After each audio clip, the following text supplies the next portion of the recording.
आइए हम छोटा सा वचन आज ध्यान से सुनते हैं, ठीक है? मेरे साथ खोलो, खोलिए मेरे साथ मरकुस उसका 11 उसकी 20 को ध्यान से पढ़ दे। 11 मरकुस 11 उसकी 20 पढ़ दे जल्दी से। मरकुस 11:20। फिर भोर को जब वह उधर से जाते थे तो उन्होंने उस अंजीर के पेड़ को जड़ तक सूखा हुआ देखा। पतरस को वह बात स्मरण आई और उसने उससे कहा, हे रब्बी, देख, ये अंजीर का पेड़ जिसे तूने श्राप दिया था सूख गया है। यीशु ने उसको उत्तर दिया, परमेश्वर पर विश्वास रखो। मैं तुमसे सच कहता हूँ, जो कोई इस पहाड़ से कहे तू उखड़ जा और समुद्र में जा पड़ और अपने मन में संदेह ना करे वरन प्रतीति करे कि जो कहता हूँ वह हो जाएगा, तो उसके लिए वही होगा। यस, आगे। इसलिए मैं तुमसे कहता हूँ कि जो कुछ तुम प्रार्थना करके मांगो तो प्रतीति कर लो कि तुम्हें मिल गया और तुम्हारे लिए हो जाएगा। 25। और जब कभी तुम खड़े हुए प्रार्थना करते हो तो यदि तुम्हारे मन में किसी के प्रति कुछ विरोध हो तो क्षमा करो। That's it, thank you, hallelujah. सुना आपने वचन को? ये वचन बता रहे हैं, एक बार यीशु मसीह रास्ते से गुजर रहे हैं तो वहां पर एक अंजीर का पेड़ था जो जड़ से सूखा हुआ था। तो पतरस चेले को एक बात याद आई। उसने यीशु मसीह को कहा, प्रभु देखो देखो। एक्चुअली यीशु मसीह से बड़ा कोई भविष्यवक्ता नहीं था, यीशु मसीह से बड़ा हीलर कोई नहीं था, यीशु मसीह से बड़ा कोई प्रीचर नहीं है। यीशु मसीह ने उसको बोला, पता है क्यों बोला था? उसको श्राप क्यों दिया था? क्योंकि यीशु मसीह जब उस अंजीर के पेड़ के पास गए और बोला कि मुझे फल दे, मुझे फल खाना है, तो उसमें क्या था? पत्ते थे, उसमें फल नहीं था। अगर आप इतनी समय से चर्च में आ रहे हो और कोई फ्रूट नहीं दे रहे चर्च को, अगर आप 5 साल से चर्च में आ रहे हो, कोई सेवा नहीं खुदावंद के घर में, सिर्फ बच्चों के साथ खेलते रहे वचन के टाइम पे भी, तो देख लो अंजीर के पेड़ वाला हाल है हमारा। आपको लगता होगा, अच्छा मैं भी अपने घर के बाहर आज आम का बूटा लगाती हूँ क्योंकि सीजन आने वाला है, जब यीशु मसीह मेरे घर से निकलेंगे मैं बोलूंगी आम खा लो। वो ऐसी बातें नहीं कर रहे। वो टाइम अंजीर के वृक्ष का था, आज अंजीर का वृक्ष आप और मैं हैं। प्रभु चाहता है ये वृक्ष फलदायक हो। Am I fruitful? क्या मैं फ्रूटफुल हूं? क्या मैं फलदायक हूं? याद रखना, पेड़ की सबसे अच्छी क्वालिटी क्या होती है? पेड़ का फल कभी उसके स्वयं के लिए नहीं होता, पेड़ फल दूसरों के लिए रखता है। क्वालिटी है? मेरे घरे मिर्चा लगी है, चेक नहीं की थी। हमारे घर में फ्रूट लगता रहता था। अभी आपके घर में, किसी के घर में कोई फ्रूट का बूटा है? कोई फल लगता हो? चलो, हमारे घर में था एक समय में अमरूद, बहुत बड़ा हो गया वो, उस पे लाल रंग के अमरूद लगते थे, बहुत भारी भारी। पर आपको पता है जितने साल हम उस घर में रहे वो हमें ही खिलाता रहा। मैंने कभी भी उस वृक्ष से नहीं पूछा, भाई तू भी खाएगा था, ये तो तेरा है। एक्चुअली में प्रभु यीशु मसीह आज खुदावंत के लोगों ये कह रहे हैं कि तुम ऐसे वृक्ष बनो कि तुम्हारे फल दूसरे लोगों के लिए हो।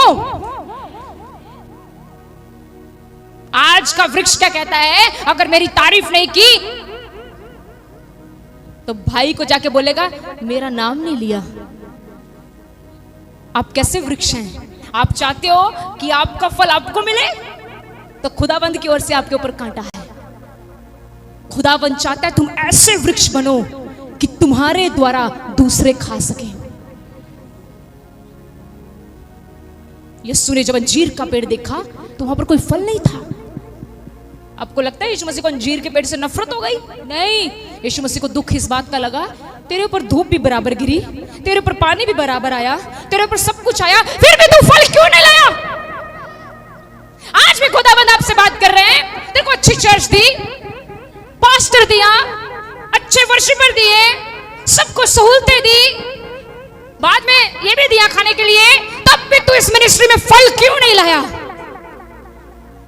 God is asking today, परमेश्वर हमसे पूछ रहे हैं, मुझे बता, तुझे इतने साल इस मिनिस्ट्री में हो गए, तूने इस चर्च के लिए, खुदा के कामों के लिए क्या किया है? या सिर्फ इतना किया, चलिए, गए, बैठे, खत्म हुई, आमीन, चलिए। सॉरी टू से, आप एक ऐसे वृक्ष हैं जो फल नहीं ला रहे। जरूरी नहीं कि आप चर्च के अंदर, चर्च के बाहर भी फल ला सकते हैं। आप जो सीख रहे हैं, अगर उसके अनुसार जीवन जी रहे हैं तो आप फल ला रहे हैं। हालेलुया। आप एक वृक्ष हैं प्रभु के, प्रभु ने आपको लगाया है, बराबर रोटी देता है, आत्मिक रोटी देता है। बहनों की मीटिंग स्टार्ट कर दी है, 3 दिन प्रार्थनाएं शुरू की होती हैं, रोज यहाँ पर प्रार्थना होती है, रोज चर्च खुलता है, यहाँ पर रोज की प्रार्थना होती है। कितना तो पानी दे रहे हो, फिर भी अगर हम फल नहीं लाएंगे तो खुदावंत को दुख लगा।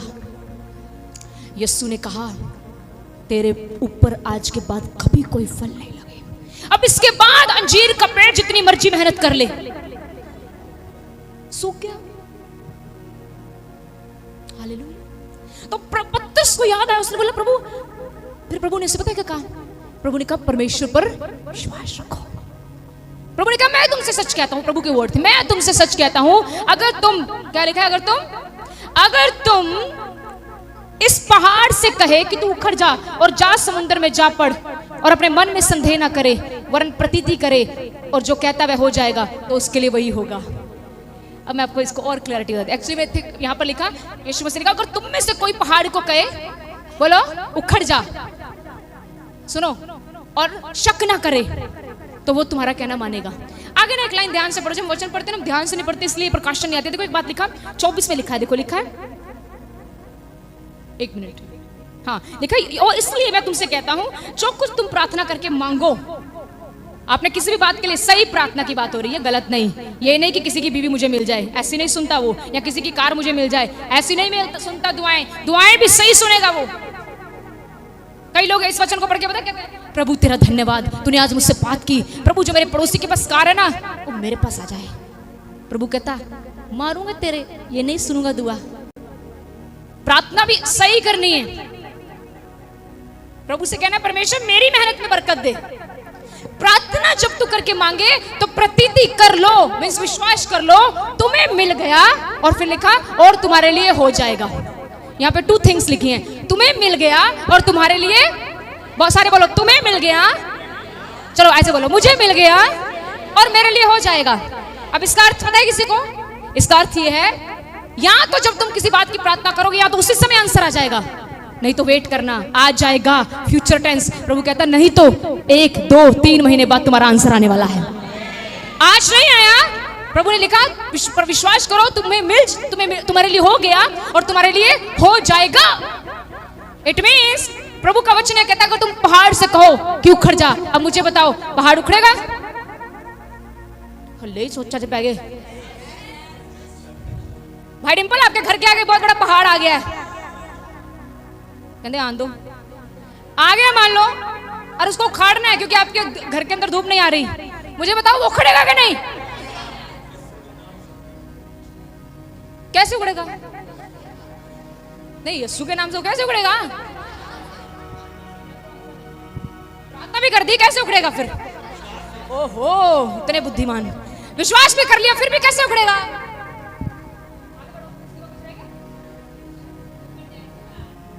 अरे कैसे हटेगा बहन? पहुंचो भी देखना। अब जब फिर मैं बोलूंगी ना, आप ऐसे मारना, अपने को ऐसे मार देना आज। ठीक है भाई, कर ली प्रतीति में विश्वास।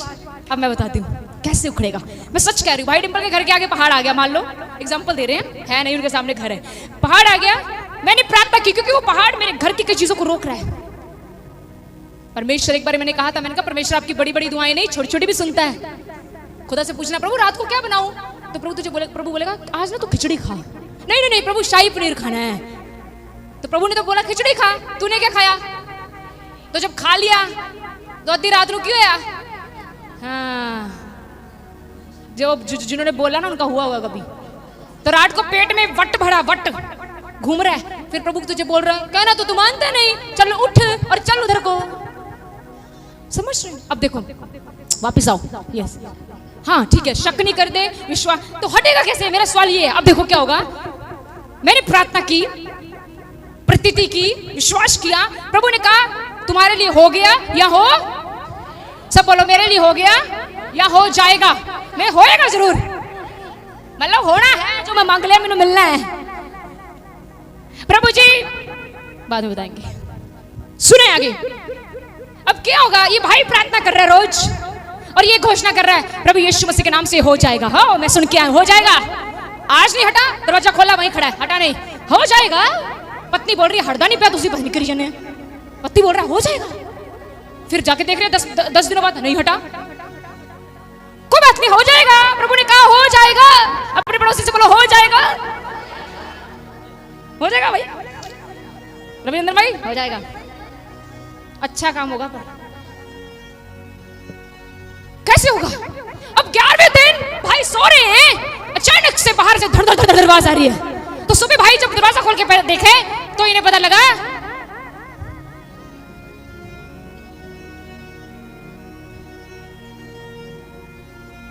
वो क्या बोलते उसको, इन्हें पता लगा कि कोई ऊपर से दफ्तर से कुछ लोगों ने फाइल पकड़ी है और बोल रहे हैं हमें ऊपर से ऑर्डर आया है कि आपके घर के सामने का पहाड़ क्रेन से हटा दिया जाए और हम हटाने आए हैं। Can you understand? समझे हो? खुदा हाई कमीशन से बात करेगा, ए मेरा बच्चा कब से दुआ कर रहा है, उसके घर के अंदर धूप नहीं जा रही तेरी वजह से, चलो क्रेन लेके पहुंचो और उस पहाड़ को हटाओ, हो जाएगा। फिर अपनी पत्नी को बोलना बाहर आके देख हो गया, हो गया। अब कई लोग ये सोचते हैं अच्छा प्रभु ने यहां पर बीमारी के पहाड़, बिल्कुल सही, पर खुदावंद सिर्फ आपकी शारीरिक आत्मिक जरूरतें नहीं, वो आपको जो लोगों से प्रॉब्लम आती है वो भी हल करेगा। जो लोग आपको प्रॉब्लम्स देते हैं ना, प्रभु वो भी हल करेगा, लेकिन ये उनके लिए होगा जो प्रार्थना करेंगे। अच्छा आगे बढ़े, मेरे को कितने मिनट है? 9 मिनट। मेरी घड़ी कहती है बैटरी ऑफ। सुनो ध्यान से, यहां तक हमने सुना, प्रभु ने पतरस से कहा तुम विश्वास करोगे तो पहाड़, हमारे आगे एक बहुत बड़ा पहाड़ था, रोज घोषणाएं करते थे हो जाएगा, आज हम कहते हैं हो गया है, हालेलुया हालेलुया। अरे मैं आपको बताना चाहती हूं हमारी बाइबल का परमेश्वर बड़ा ईमानदार है, हमारी बाइबल का प्रभु बड़ा ईमानदार है। वो कहता आकाश टल जाएगी, पृथ्वी टल जाएगी, लेकिन जो मैंने कह दिया वो होकर रहेगा, होकर रहेगा। जो मैंने कह दिया तेरे बारे में उसको कोई नहीं बदल सकता। मेरी योजनाएं थी मैं एक सीए बनूं, मैं पढ़ूं लिखूं, पैसा कमाऊं। प्रभु कहता है इधर वापस वापस आ, तुझे तो मैं पकड़ूंगा। मैं पतरस की तरह थी, मछलियां पकड़ती थी, कमाई का साधन। आज भी आप अपने बच्चों के लिए बहुत कुछ सोच के बैठे हो। आपको पता है कि खुदा की क्या योजना है? क्या पता परमेश्वर आपके बच्चे को जॉयसमेयर नहीं बनाना चाहता। yes. सुनो ध्यान से, मेरे को था कि मैं पढ़ लिख के ये बनूं, पर प्रभु कहता वापिस आ। अरे मैंने तुझे उनके लिए चुना हुआ है। मेरा जन्म हरियाणा का है, देखो मुझे कहां पटका प्रभु ने, अमृतसर में, क्योंकि मुझे भाई रविनंदन के साथ मिलना था, मुझे भाई इसके घर जाना था, मुझे इनके घर जाना था, मुझे अपने पति से भी मिलना था। हालेलुया। खुदा कहां से उठाकर कहां पटका, क्योंकि खुदा को पता है उसने मेरे लिए कौन सा शहर रखा है, इसके बाद कहां पटक देगा नहीं पता। पास्टर एक मुसाफिर होता है, किधर डाल देगा परमेश्वर नहीं पता। उसको पता था इतने लोग एक समय में, अभी इतने नहीं, आप तो इस कलीसिया का छोटा सा अंश हो, अभी भरपूरी पड़ी है। ये तो छोटा सा अंश है, भरपूरी पड़ी है। लाइफ के बाद एक चीज बतानी है जो मुझे खुदा ने बताया, वो करने वाला, ठीक है, मुझे याद करा देना बस। आगे बढ़े, दूसरी बात बता के पॉइंट ओवर करूंगी। सुनो ध्यान से, जो मेन है आज। अब आप में से कई लोग कई विषयों के लिए प्रार्थना कर रहे होंगे, पर आपके मन में एक सवाल होगा कि मेरी प्रार्थना का उत्तर फिर भी 5 साल 10 साल 3 साल क्यों नहीं आ रहा। एक चीज और खुदावंद अपने वचन में कहता है, आइए पढ़े। 25 में लिखा, जब कभी तुम प्रार्थना करते हो, देखो इधर देख लो, लिख लिया, मेरी तरफ देख लो, बाइबल मत देखो, जो लिखा है वही पढ़ रही हूं। लिखा, जब तुम खड़े होकर प्रार्थना करते हो, चाहे खड़े चाहे बैठकर, ठीक है, कैसे भी, जब तुम प्रार्थना करते हो, यदि तुम्हारे मन में किसी के लिए कुछ विरोध हो तो क्षमा करो। आपकी प्रार्थना तब भी नहीं सुनी जाएगी। मान लो अगर मैं प्रार्थना में बैठी हूं, मेरी मदर इन लॉ के प्रति मेरे मन में कुछ चल रहा है, तो खुदा मेरी प्रार्थना नहीं सुनेगा। अगर मैं प्रार्थना करने बैठी, मेरे मन में मेरे बच्चों के लिए कुछ चल रहा है, प्रभु कहता है जब तुम प्रार्थना करने बैठो, तुम्हारे मन में किसी के लिए विरोध है। विरोध समझते हो क्या होता है? विरोध पंजाबी है बाइबल, गुस्सा ला लो। थोड़े मन किसी लिए गुस्सा है, तुम्हें किसने परेशान किया है, तुम्हारा किसने नुकसान किया है, मन दुखी है, पर तुम उसके लिए रख के बैठे हो। प्रभु कहता है ए पहले इसको क्षमा कर। क्षमा। प्रभु कोई बात नहीं। ऐसी प्रार्थनाएं सुनी जाएगी, ऐसी प्रार्थनाएं पहाड़ों को हिला देंगी। हम में से कई लोग प्रार्थना पता कैसे करते हैं? बैठे प्रार्थना करने हैं, मन में नफरत, जलसी, गुस्सा रख के बैठे हैं और ये सोचकर बैठे हैं ऐसे लोगों के तो 40 दिन के रोजे भी नहीं सुने जाएंगे, मुझे कोई डर नहीं है लाइव बोलते हुए, क्योंकि मेरा परमेश्वर ऐसे लोगों से दूर रहता है। वो कहता मैं घमंडियां दे नाल यारी, बोलो ना यारी, समझ रहे आप? जब भी आप प्रार्थना में बैठे हैं, सुनो, कई बार हमें अपने घर वालों के लिए गुस्सा होता है। पति प्रार्थना में बैठा है, उसकी पत्नी ने उसे गुस्सा चढ़ाया है और वो प्रार्थना में बैठा है, अपनी पत्नी के लिए कुछ बुरा नहीं मांग रहा, कुछ बुरा नहीं बोल रहा, लेकिन उसके मन में अपनी पत्नी के लिए सबसे पहले पता क्या करो? प्रार्थना में जाकर कहो प्रभु मेरी पत्नी से जाने अनजाने में कुछ हुआ, मेरी मदद कर कि मैं उसे माफ करके पहले से ज्यादा प्यार कर सकूं। मैं कहती हूं अभी आप आमीन करने से पहले मेरे प्रभु आपकी दुआ सुन लेगा, क्योंकि वो अपने वायदों का सच्चा है। उसने कहा अगर तेरे मन में कुछ भी चल रहा है किसी के लिए तो उसको पहले क्षमा कर, फिर प्रार्थना में बैठ। समझ लगी आपको कैसे करनी है प्रार्थना? पहले अगर किसी के प्रति आपके मन में कुछ भी चल रहा है तो आपको उसे क्षमा करना है। कई बार अगर आपको सच में पवित्र आत्मा और भरपूरी से मिला हुआ है, मेरे साथ ऐसा होता है, अगर आपको लगता है कि वाकई आज आपकी वजह से किसी को दुख पहुंचा है, तो मैं सच में कहना चाहती हूँ मैं प्रभु आपको बहुत ब्लेस करेंगे। अगर आप ऐसे व्यक्ति हैं, आपको पता लगा है कि आपकी वजह से इस बंदे को आज दुख पहुंचा, आपके बोलने से, आपके कुछ भी करने से, और पवित्र आत्मा ने आपको बताया, देरी मत करना, अपना फोन उठाकर उस बंदे को कॉल कर लेना, उसको बोलना आई एम सॉरी, मुझसे आज गलती से ऐसा स्वभाव दिखाया गया। मैं कहती हूँ जो स्वर्ग में बैठा है इसका बड़ा प्रतिफल तुझे देगा। कई बार हम खुदा के सामने माफी मांगते हैं लेकिन मनुष्य से नहीं मांगते।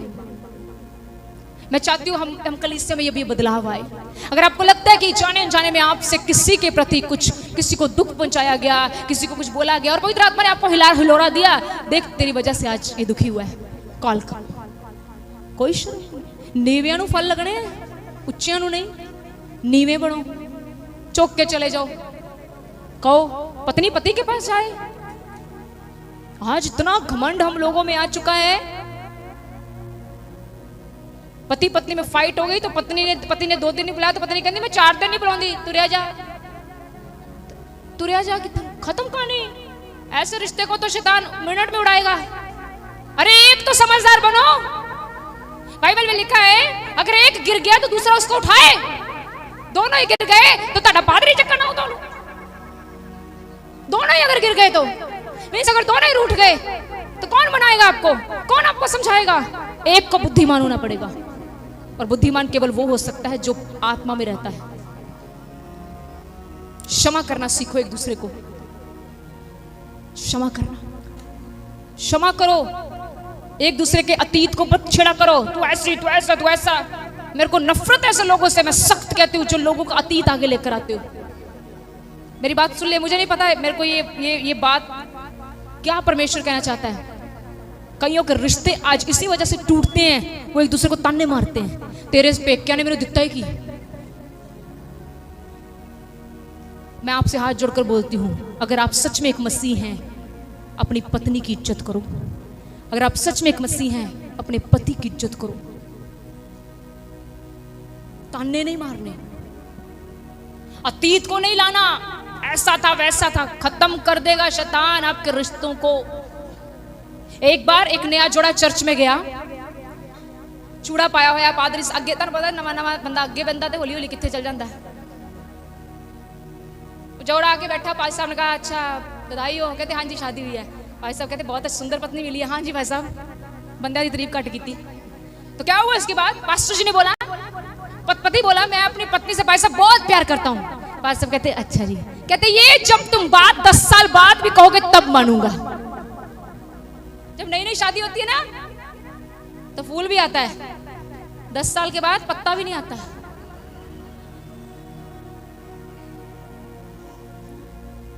ऐसे रिश्ते हो चुके हैं ऐसे और आपको, चलो ये तो आपको हंसी आई ना, पर पता है शैतान हंसता है।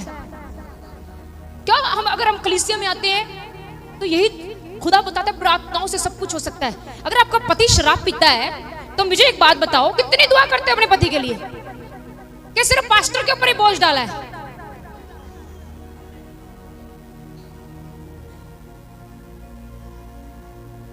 कोई बात नहीं, सुनो बताओ, पत्नी आपको गुस्से वाली है, आपकी बड़ा गुस्सा कर जाती है, कितने की दुआ घुटनों पर करते हो? ना तो बल से ना शक्ति से, लेकिन पवित्र आत्मा की सामर्थ्य के द्वारा सब कुछ हो सकता है। आपके बोलने से आपकी पत्नी नहीं बदलेगी, आपके बोलने से आपका पति नहीं बदलेगा, लेकिन घुटनों पर आकर सब कुछ बदल जाएगा। हालेलुया। मैं आपसे सच में कहना चाहती हूं, आज जितने लोग चाहते हो कि आपकी 25वीं सालगिरह भी ऐसे लगे जैसे मानो आज ही दुल्हन लेकर आया हूं, वाह। पत्नी को भी ऐसा एहसास हो जैसे आज ही मेरा दूल्हा आया है। चलो बहुत कुछ बदल जाता है, मुझे पता है। जब नई शादी होती है इतनी होती हैं पत्नियां, बाद में इतनी हो जाती हैं, सब बदलता है। लेकिन मुझे लगता है एक चीज नहीं बदलनी चाहिए, प्यार। प्यार बदलना नहीं, प्यार बढ़ना चाहिए। यस, आज भी अपने पत्नी से बोला करो अच्छी अच्छी बातें। पत्नियां पति को बोले। हालेलुया। मैं मैरिज कॉन्फ्रेंस नहीं ले रही, लेकिन मुझे नहीं पता प्रभु किधर ले गया, पर मुझे लगता है खुदा के लोगों की शादी स्ट्रॉन्ग होनी चाहिए। खुदा के जो लोग होते हैं उनको एक दूसरे के साथ प्रार्थना में सहायता करनी चाहिए। हालेलुया। केस बड़ा हो ना, कोई केस खतरनाक हो गया, कतल कुतल दा, तो वकील रकम भी बोलो मोटी लेंदा है। 10 रुपए च लड़ लू केस, 1000 च कम से कम लाख 2 लाख रुपया लेगा। सुनो ध्यान से, केस बड़ा है तो रकम भी मोटी। अगर आपकी प्रॉब्लम बड़ी है तो आपकी प्रार्थना भी बड़ी होनी चाहिए। है नहीं चरना से बैठे प्रभु जी बदल दो बदल दो बदल दो, आमीन। चलो जाएंगे संडे, पास्टर के पास जाना ही है, खुद भी मेहनत करनी है। खुद जब प्रार्थना करो, विश्वास कर लो, हो जाएगा। जिस चीज के लिए मैं आपके ऊपर घोषणा करती हूँ, जिस चीज के लिए आपने प्रार्थना कर रहे हो या कर चुके हो, ये आपके लिए हो गया है। अगर नहीं हुआ तो मैं कहती हूँ ये हो जाएगा, लेकिन आपके हाथ में रिजल्ट होगा, आपके हाथ में जय का झंडा होगा। आप इसी मंच पर खड़े होकर टेस्टिमनी दे रहे होंगे। अरे 1 साल लग गया, दूसरे साल आपकी टेस्टिमनी खड़ी है। आपको सताने वाले शर्मिंदे होंगे, लेकिन आपको मेरा परमेश्वर ऊंचा उठाएगा। दूसरी बात, जब आप प्रार्थना करो, मन में किसी के लिए कुछ चल रहा है, पहले सोचा करो, घुटनों पर जाके, प्रभु मुझे याद करा, आज चर्च गया था, पास्टर से तो नहीं गुस्से से बोला, नहीं, विश्वासी के साथ नहीं, इसके साथ नहीं, हाँ भाई ने चावल कम डाले थे तो उसको घूरी बट के देखा था, प्रभु मुझे माफ करें। अगले दिन, भाई आपने पिछली बार मुझे खाना डाला तो मैं आपसे गुस्से, मुझे माफ कर दे। मैं आपको बताऊं, स्वर्ग का परमेश्वर इसका प्रतिफल देगा। खुदावंद आपको इस वचन के द्वारा आशीष दे। God bless.